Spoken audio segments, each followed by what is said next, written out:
অনেক কিছু বলে, এমনটাই মন্তব্য করেছেন আশিক ইসলাম।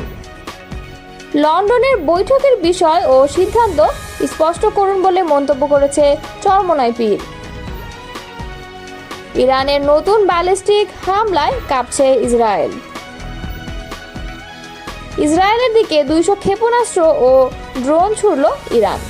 এতক্ষণ শুনছিলেন সংবাদ শিরোনাম, এবারে বিস্তারিত। সাবেক প্রধানমন্ত্রী বেগম খালেদা জিয়ার সহকারী প্রেস সচিব আশিক ইসলাম বলেছেন, লন্ডনে বিএনপির ভারপ্রাপ্ত চেয়ারম্যানের সঙ্গে প্রধান উপদেষ্টা প্রফেসর ডক্টর ইউনূসের মধ্যকার বৈঠকটি বাংলাদেশের রাজনৈতিক ইতিহাসে নতুন বাঁক। তারেক রহমানের হাতের উপর ডক্টর ইউনূসের আস্থার হাত অনেক অর্থবহ। শুক্রবার তার ফেসবুক পেজে এক পোস্টে এসব কথা বলেন তিনি। আশিক ইসলাম বলেন, রাষ্ট্রনায়কের শরীরী ভাষা আত্মবিশ্বাস, কর্তৃত্ব ও আবেগিক বুদ্ধিমত্তা প্রকাশ করে, যা তাদের নেতৃত্বের উপস্থিতিকে শক্তিশালী করে।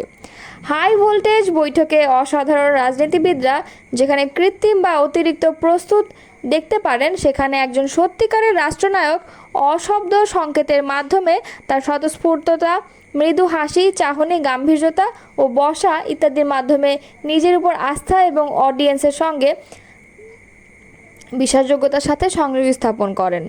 তিনি বলেন, শুক্রবার সকাল 9টা বাজার 10 মিনিট আগে ডরচেস্টার হোটেলে পৌঁছান তারেক রহমান।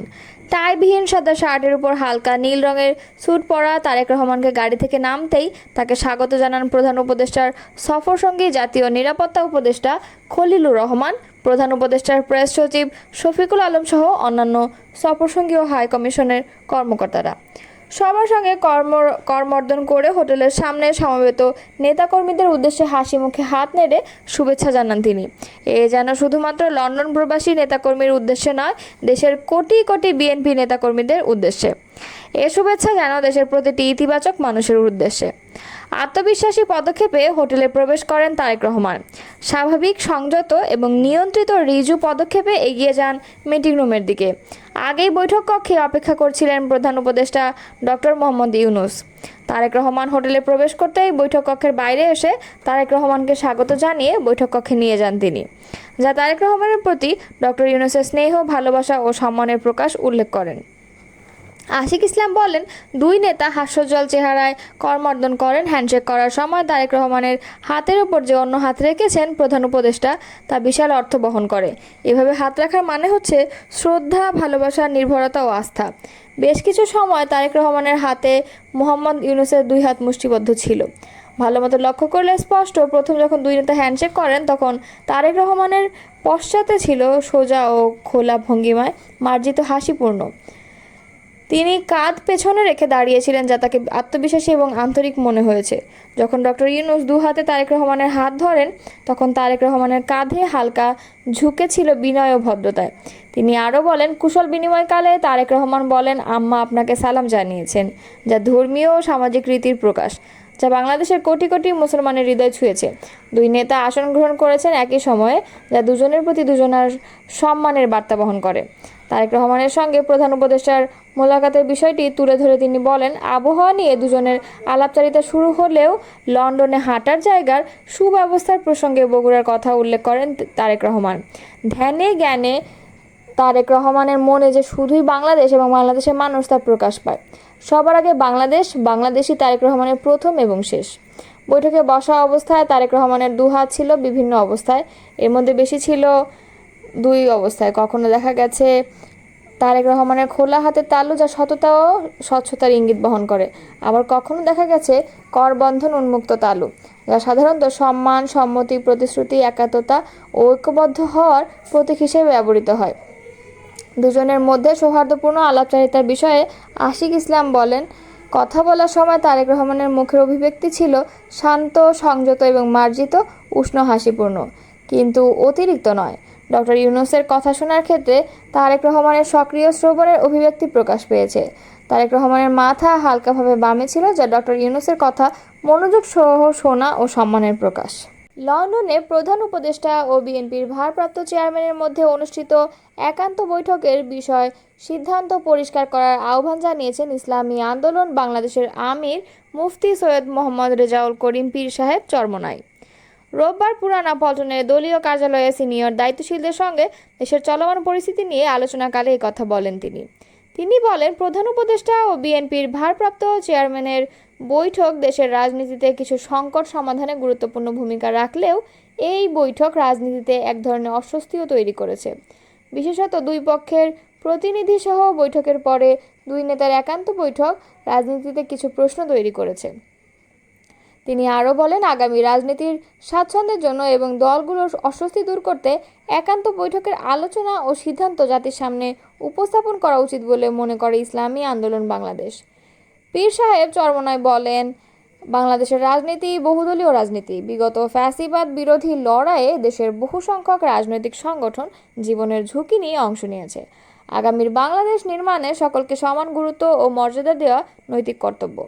লন্ডন বৈঠকের চরিত্র রাজনৈতিক দলগুলোর মধ্যে অবমূল্যায়নের ধারণা জন্ম দিয়েছে। বিশেষ করে নির্বাচন আয়োজনের সময় নিয়ে রাজনৈতিক দলগুলোর নানা রকম দাবি থাকা সত্ত্বেও সব উপেক্ষা করে প্রধান উপদেষ্টা ঈদের আগের দিন জাতির উদ্দেশ্যে দেওয়া ভাষণে একটি সংক্ষিপ্ত সময়সীমা ঘোষণা করেছিলেন। জাতির উদ্দেশ্যে দেওয়া ভাষণে যে সময়সূচি নির্ধারণ করা হয়েছে তা একটি একান্ত বৈঠকের পরে পুনর্বিবেচনা করার যৌথ ঘোষণা দেওয়া রাজনীতিতে অস্বস্তি তৈরি করেছে। সুস্থ রাজনৈতিক সংস্কৃতি নির্মাণের স্বার্থেই এই অস্বস্তি দূর করা উচিত। ইসলামী আন্দোলন বাংলাদেশের আমির বলেন, নির্বাচনের আগে প্রয়োজনীয় মৌলিক সংস্কার ও পতিত ফ্যাসিবাদের বিচার নিশ্চিত করার দাবি পুনর্ব্যক্ত করছে ইসলামী আন্দোলন বাংলাদেশ। নির্বাচনের ডামাডোলে সংস্কার ও বিচার যাতে আড়াল না হয় সেদিকে সরকার ও সংশ্লিষ্ট সকলের দৃষ্টি আকর্ষণ করছি। টানা তৃতীয় দিনের মতো ইসরায়েলের বিভিন্ন শহরে নতুন করে ব্যালিস্টিক ক্ষেপণাস্ত্র হামলা চালিয়েছে ইরান। রোববার স্থানীয় সময় সন্ধ্যার দিকে ইসরায়েলি ভূখণ্ডে ইরানের ক্ষেপণাস্ত্র হামলার তথ্য নিশ্চিত করেছে ইসরায়েলি প্রতিরক্ষা বাহিনী।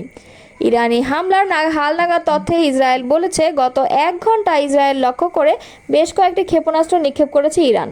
তবে এসব ক্ষেপণাস্ত্রের বেশিরভাগই ভূপতিত করার দাবি জানিয়েছে ইসরায়েলের সেনাবাহিনী।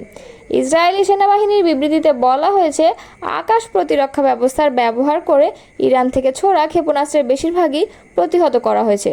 তবে এতে এখন পর্যন্ত কোনো হতাহতের খবর পাওয়া যায়নি।